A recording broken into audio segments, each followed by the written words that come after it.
বলে নাকি কন্ডিশন রয়েছে।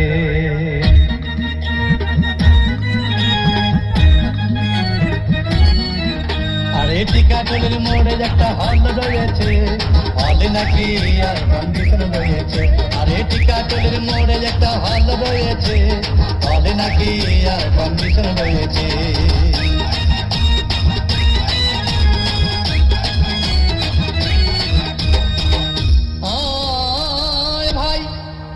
একদিন গেলাম সিনেমা দেখতে, আর রিক্সা থেকে নেমে দেখি হলে একটি সুন্দরী মেয়ে দাঁড়িয়ে আছে। হঠাৎ দেখি সেই মেয়েটির চোখে আমার চোখ পড়েছে, হলে নাকি আর কন্ডিশন রয়েছে। আরে টিকাটলের মোড়ে একটা হল রয়েছে, হলে নাকি আর কন্ডিশন রয়েছে।